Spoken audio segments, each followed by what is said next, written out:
Ay pişkismetler, ay riştifidler, sizin qədəmlərinizə qurbanım. El ay yaralı başını almış kucağa.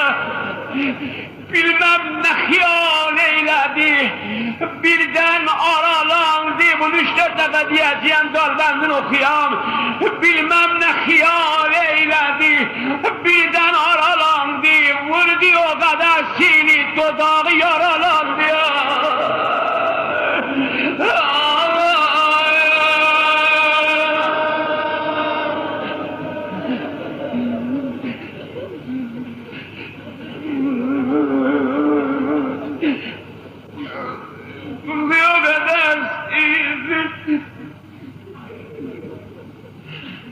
Dedi baba, seferden gelirsen besliyor benim yüzümden öpmeysen baba. Baba niye halimi soruşmaysan baba. O vuruyan dudaklar erecede geldi. Araplar mezarıdır Rügeyye. Hamı başı belaylıdır Rügeyye. Öpenmerem senin solan yüzünden niye? Akıp dudaklarım yarar. Salecine hasretiyle etti nezare. Bir dikkatle baktı bu balaca cenazeye. 3 yaşında balanın cenazesine. Eyninde olan Rügeyye bilmiyor bu derdi neydi? Müselsin getirmişti, attı bizim kadınlarımızla, derdi olan çoktu.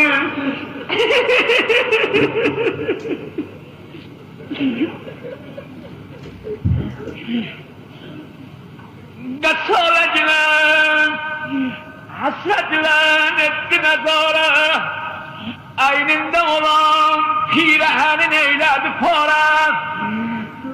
Ölmüş dediğin, gördüğün nece yerden, gördüğün neçe yerden o güzel cismi de yora ne dedi, ölmüş dedi kamçı, bu kara baktı aliyse, hoştur bu kızın gusli teyemmümle verilse.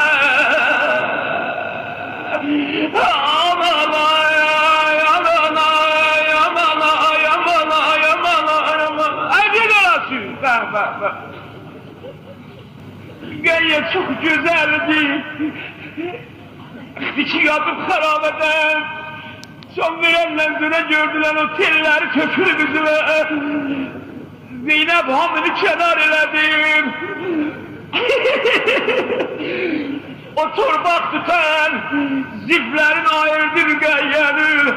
Susuz dudaklarla balanı dövdü. Ay bala, ay bala, ay bala. Hep gözlere vurmam bala. Ay